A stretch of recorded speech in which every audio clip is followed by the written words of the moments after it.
Well, this week you read chapter 4. Hopefully you read chapter 4. I'm sure there's some of you that are just faking it. There always are, and they're like, oh yeah. This is the chapter for me anyways. This is what inspired the book, was I saw how, gosh, Lisa and I don't really like work on our marriage that much. Like I think, gosh, we don't fight that much. We don't, but we've been very focused on the mission. And because of that, because we're going after something, everything else has kind of come together. And not saying that's the way it's always going to be. I just know for us, we've been pretty busy about doing what God's called us to do. And we've grown in that area. It's not like we're always that way. I mean, I was raised with the mindset that most of us are raised with, which is, look, your house is about privacy.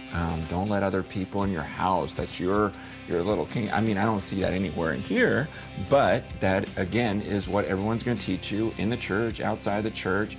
And yet good discipleship is going to involve every aspect of your life. It's living life with others. And I just remember the early days, that wasn't my mindset. I remember one time coming home from working at the church, like at 5 o'clock, punching that clock and getting home. And she was discipling a gal at the kitchen table. And I just remember it bugged me because I had this mindset of, no, the work is over. I come home, and I even told her after the girl left, like, I specifically remember telling you, don't ever have her at our house when I get home. Like, that was my mindset back then, is just there was this separation of, I'll serve God during these hours, okay? And I'm committed to Him during these hours, but once I'm done with that, I don't want any of that. And I look back and go, gosh, that's just so stupid. Where did I get that from? Who taught me 8 to 5? Like, what is biblical? And so as we've pursued really just a biblical lifestyle, which we've had to grow in, we saw the benefits, and it made us want to do more, and the blessings of not like God just materially blessing us, but the joy of this feels biblical to share life with others.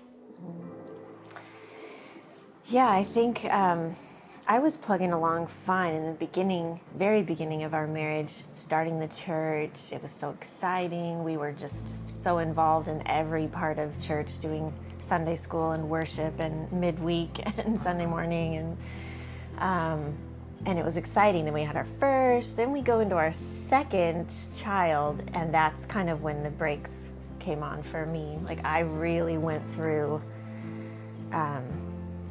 just a total failure in my mind of thinking about the mission or God or anybody. I was just thinking, why has my life changed so much? And why does Francis get to keep doing everything he always does?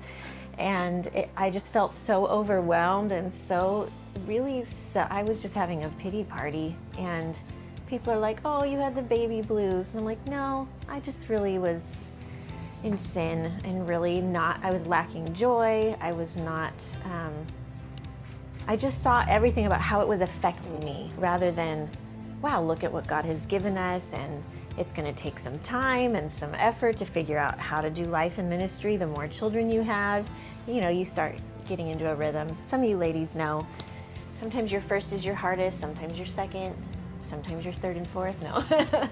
But each time there's like an adjustment that happens, and you do have to figure out life in a whole new way because God adds in these new blessings, and you're just trying to figure it all out. But I would just say that that's kind of when I failed miserably.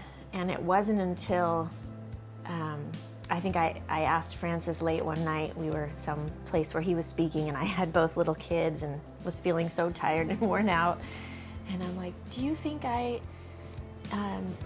have joy being a mom? And he was just dead silent. And I just remember it crushing me because I knew it was right. Like, I felt it happening to me, where I was not happy.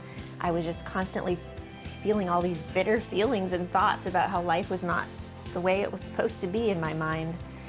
And I remember saying, like, yeah, I don't think you like being a mom. Like, no one would look at you and go, wow, she really enjoys motherhood at that time. And I'm thinking in my mind, like, that's all I ever wanted to be, right? So it was devastating to think, how did I get so whacked out in my thoughts and just so far from thinking about God? And anyway, so that night I remember going out into the little living room that they had given us, and I had my Bible open, and I just cried and cried and cried, and really just confessed before the Lord and invited him to change my thinking. And I thought, Lord, I just want to totally rethink this. And so at that point we had been married, 5 years? Yeah. So it was just, I guess the Lord gave me the grace to have the humility in that moment to really reach out to him and cry out to him. And from that point on, even though it wasn't like an immediate switch, it was like, okay, I've got to get my mind back in the right place. I have to take my thoughts captive because they were kind of all over the place, leading me nowhere. And so... And I just want to say, like, I mean, the growth, the change, everything, and even in this area of being missional, like people, like I get comments about Lisa, like, oh, I could never be like her. And I take the liberty to remind them of what you were like. I mean, it's crazy to think, I mean, because you lived a very comfortable life. I mean, for those who don't know, Lisa was Miss Teen California in 1960 or something like that. But, you know, she's Miss Toddler and Tiaras. and when we got married, like, she had never even seen poverty or, you know, and I remember just going, gosh, you know, come with me to Mexico, you know, I'm doing this conference, and just showing her and seeing the way her life changed over the years as God was faithful to her. And, you know, she was kind of just more, oh, we'll give our 10% and, you know, feel good about that. And seeing her kind of get stretched in that area and giving and sacrifice and enjoying it. I think a lot of times people look at her now and go, oh man, I could never be like that. And it's like, no, there was a process she went through. Even, you know, be able to handle all of these kids and to be pregnant, you know, with her sixth and have joy and still be, no, let other people live with us. And it seems crazy, but it's just, that wasn't us in the early days. That wasn't our mindset. This is 20 years of pursuing Christ and God changing and getting rid of a lot of this junk and helping us realize, man, this is about his kingdom and we're supposed to seek his kingdom first. And as we've done that, it's almost like, yeah, it's what we talked about earlier, like you're connected to God, you're just obeying, and pretty soon you start seeing, wow, I'm not who I was 20 years ago. Praise God, I'm not who I was 20 years ago. I wasn't, or who I was last year. Like there should be just this progress, and that's what we're hoping grows with everyone. Yeah, I even think about the first time Francis came back from Africa, and now suddenly he was getting real personal because he wanted to sell our home and literally cut our square footage in half. We were going to move into this little 1,000 square foot home. And, you know, I can say that by God's grace, I did not want to stand in the way of something God was telling Francis to do. I always had that mindset of like, okay, he's the leader, I'm going to follow. But that doesn't mean that I didn't struggle with or have those feelings of resistance and like, wow, this is not in my heart. And I had to be honest with him and say, I don't want to sell our house. That's hard for me. I can't tell you I want to do it. And he was really struggling with, do I keep pressing forward and push her to do this, even though it's like, I know it's best for her, but I don't want to have to make her sacrifice something she doesn't want to. I know we had that conversation. And I'm so thankful that he pursued the things of God and kept putting the Lord first and didn't cater to me. I'm glad he didn't cater to me, even though maybe in that moment there was a piece of me that wanted him to. Because, so then we do it, we sell the home, we get rid of half our things, and then we move into this little house, and that was like one of our favorite neighborhoods, our best times in that, making up stupid family games in that living room that's like this big. And man, and then I got to go to Africa with him 2 years after the fact, and then it was like the Lord just opening my eyes to the world and what's really going on out there. And I realize not everybody gets to travel the world and go to Africa and see it, but I'm a living testimony that when you see it with your own eyeballs, it does affect you deeply. And I remember just repenting at that moment, like, God, I would have done it so willingly. I would have lived in a box after what, you allowed me to see. And I just felt so grateful. And so I'm thankful that Francis kept pushing. So I want to encourage the husbands, take the lead in this way. It's hard because you don't want to ruin their lives or whatever, or you don't want to bum her out, and that's kind of how I felt. But there even come times where no, God is calling us to this, and honey, I know this is going to be hard to stomach. There have been times where I go, but I really think this is what God wants us to do, and Lisa's been awesome with just kind of going, okay, I'm not feeling it, but I trust you and trust your leadership. And then afterwards, it's like, oh, okay, see, it was the Lord, and he did show us, and it did help this person and this person and this person by us doing that, and that's well worth the sacrifice. But it's every day is a battle to stay in the mission. I don't wake up just immediately thinking, I want to be missional today, I want to be about His kingdom. I mean, I love to play. I could surf or golf or both every day. That's on my mind. Man, hey, let's go to dinner, let's go do this, let's go do that. I could play all of the time. That's my weakness. And those are the things where I have to deny myself and go, gosh, I just want to ignore the world around me sometimes. I got enough things going on. I don't want to stay missional.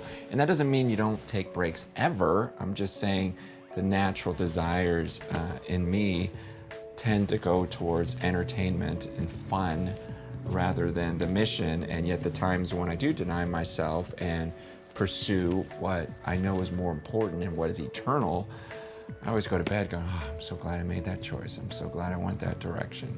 Yeah, even last week, it's funny, one of the girls that lives with us was going to watch our youngest, who's 3, so she wasn't in school yet, So it's like, oh, I'm going to have the day to go do something, and I was looking forward to having the whole afternoon to myself. I was going to go to the mall, and I get a text from this lady I've been ministering to down in the city who lives a very lonely, hard life, and it's like, hey, I can meet up for lunch. And my first thought is I don't want to meet up for lunch. I want to go to the mall and go shopping right now.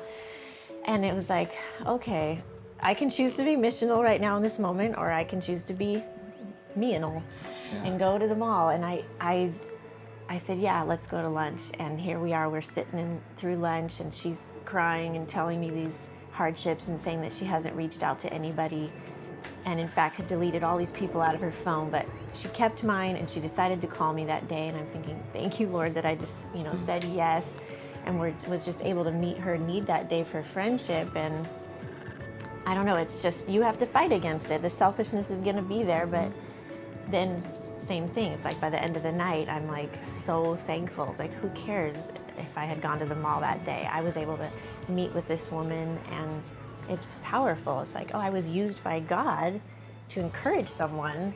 So often when we talk about being missional, people come back with the question, okay, so what do we do? We want to be missional, just tell us what to do. And it's not that simple. I would say that you're probably gonna have to do something you don't feel like doing.